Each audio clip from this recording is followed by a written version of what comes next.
The Mastercard Indaba 2023, hosted at the Marriott Hotel in Johannesburg, South Africa in May, returned after taking a hiatus in 2019. This two-day event brought together thought leadership in the digital payments, cybersecurity, and payment industry technology. Keynote speakers and experts also discussed the launch of the Forbes Africa white paper, showing the results of the informal market and the rise of the informal economy in South Africa.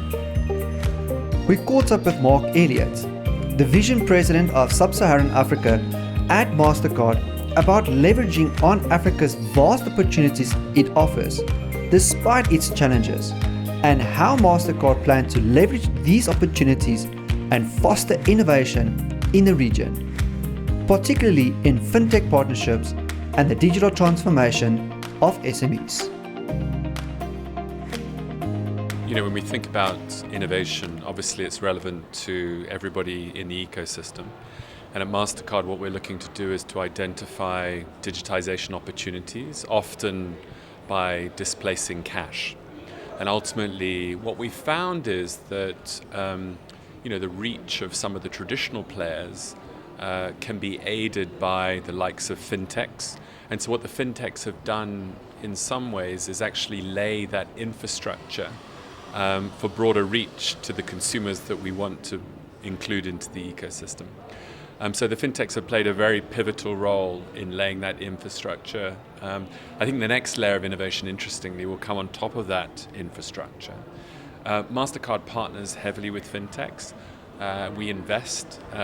We've got good examples of that, but also we have a Start Path program. And the Start Path program allows, started the company, got a little bit of traction, and then they get onto this program and we really give them that ability to network globally and fill their order book. So it's win-win. And we've got lots of examples across East, West and Southern Africa of companies joining the Start Path program and benefiting from that. Security and safety are crucial in the growing of the digital economy. Can you elaborate on Mastercard's approach to ensuring businesses are protected from cyber threats and financial risks? Sure. So, with the advent of what we all know, digital working from home sometimes, we've got to believe that businesses are more reliant on the devices that they use. And therefore, we need to think about how we can lean in and help them both at an identity level as well as a device level. And so what we've done as a company is we've invested heavily in solutions which can help with that. There are examples from a device perspective around behavioral, so actually biometrically detecting whether it is who you think it is, leveraging that device. So that's new data. We've picked up another business called Risk Recon. And what Risk Recon does is actually informs you about your cyber risk posture through the URL and on your browser window to actually understand the cyber risk posture of the people you're actually working with. So that starts to allow you to understand all kinds of things that you didn't know before, which maybe you could even include in the contracts that you strike with your suppliers. So you can see we start to move in different directions, but ultimately what we're trying to do is to protect the identity both of the individual but also in the device. How does Mastercard engage with local partners to deliver relevant solutions for African businesses and communities? Yeah, we've got a really good track record of working with local partners, and local partners can be anything from government. We just did a program with Lagos State Government where we actually digitizing 150,000 buses in Lagos State. So that could be one example of a partner. Equally, we obviously work with fintechs, retailers, etc., to develop locally relevant solutions.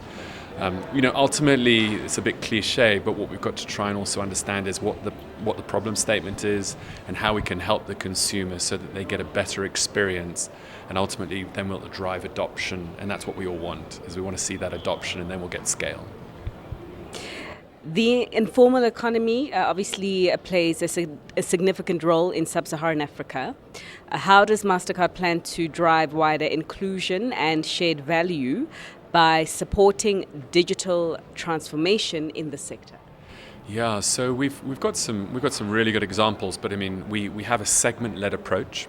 In this region, we tend to think about telco, retail, fintech, government as probably being, along with FI, being those main segments. But I'd like to share another example with you. So in the agri sector with farmers, you've got to remember 60% of the Africa is actually, that workforce is in farming. And therefore the opportunity is to take sustainable farming through to commercial farming, and imagine the ripple effect you can then have into the broader GDP. It's quite transformational. So we developed something called Farm Pass, which is part of our umbrella Community Pass program. And what that allows is it allows the farmer actually, through a feature phone or a smartphone, to onboard into that, have access to the buyers on one side, so that they can no longer work through multiple middlemen, but also they can have access to the agri providers who can help them at different stages of the harvesting. And ultimately that creates a data pool then which can help with credit lending and develop more refined scorecards for the banks to lend at more competitive rates. So there you can see a great example of how we've looked at a cash opportunity. We've kind of come up with a platform concept. We've organized the ecosystem, and ultimately we hope to elevate the farmers and help the broader economy. And that's really, I suppose, a good example of how we'll do it across all segments, with a heavy focus on SME in places like South Africa. And just finally, inclusivity is key to sustainable growth. What is Mastercard's approach when it comes to empowering women-led businesses and promoting diversity within African economies and workplaces? Yeah, so at a global level, we like to always have some KPIs. KPIs always help the focus. And at a global level, we said we want to have 50 million new SMEs into as part of the Mastercard world. And specifically, we've said 25 million women SMEs. And so what we're doing is we are ensuring that we develop solutions which are fit for women-led businesses. We've made some really good strides just in the last couple of months with how we're bundling solutions, so not just on the issuing side, but also on the acquiring side, so that businesses can be successful. And that means ultimately that we need to rely on that device, because the device can be so powerful in terms of a more inclusive way to accept payments, but also then how can you ensure that you have leverage that device to market to your customers in a more effective way. So we're doing all kinds of solutioning and layering our services on top of the old school solutioning to ensure that SME is more successful and grows their business.